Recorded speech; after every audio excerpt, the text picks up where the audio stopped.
You're picking and choosing who gets treatment in life by not stepping up. And it's wrong. WRAL investigates parents of newborns paying for health screenings for 3 rare diseases, yet those tests aren't yet being done.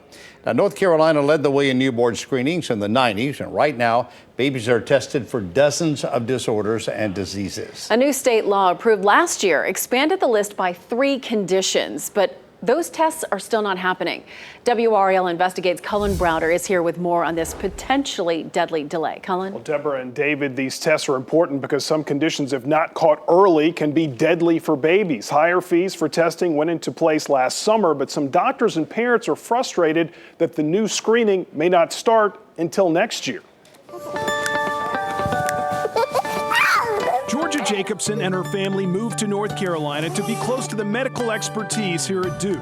But the precocious 4-year-old is fortunate she was born in Missouri. How important was that screening?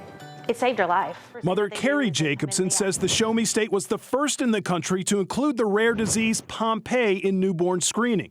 The test detected Georgia was missing the enzyme that keeps complex sugars called glycogen from threatening her heart and muscles. I remember shortly after she was diagnosed just crying and sobbing because I was afraid that she wasn't even going to be able to take a dance class with her sister. Without a treatment, these babies die by about a year of age. Dr. Priya Kishnani is part of the team at Duke Health, which developed the first FDA-approved treatment for Pompe. A few days late in terms of a diagnosis of Pompe disease was often a day too late in terms of the outcome for that baby. Although Dr. Kishnani and Duke are sought after around the country for guidance on Pompe, North Carolina still hasn't included the deadly disease in newborn screenings. I would say I am disappointed to not see this happen in our own state. Last year, state lawmakers voted to add disorders Pompe, MPS 1, and XALD to the same baby heel prick that checks for dozens of other diseases. The state tripled fees last July to cover lab needs. Yet the new tests to diagnose children like Georgia still aren't happening. How many children have they not screened in that 9 months? That just makes me sick to even think about that. I think it's normal for parents to go, gosh, this feels like a long time. I think they're asking the right question.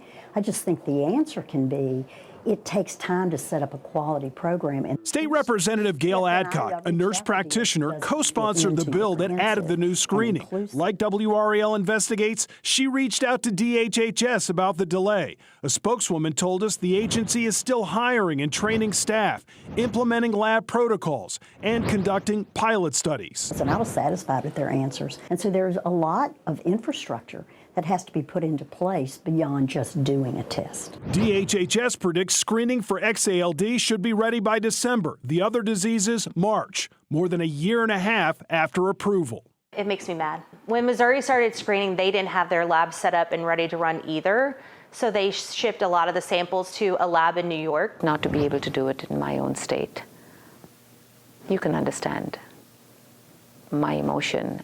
Dr. Kishnani serves on the board of a Durham company called Babies, which provides a screening platform it promises can be in place much faster. She points to other outsourcing options as well, but DHHS chose to keep new testing in the state lab, like it's done with other screenings for years. Are you worried that children going through screenings today will be missed because of this delay?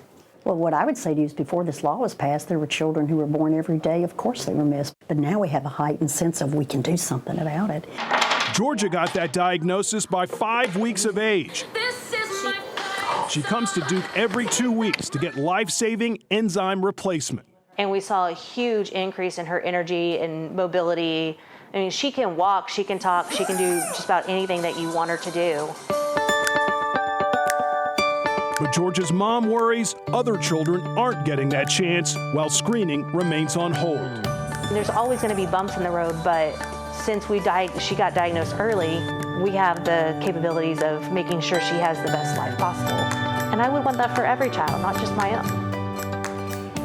Now, DHHS declined to talk to us on camera, but in a statement argued that their timeline for expanded screening is on par with other states that do the testing in-house, and they also contend that higher fee that went into place last year was necessary to support the entire testing program. For the full response, you can go to our website, WRAL.com. Deborah. We know you stay on top of this. Cullen, thanks.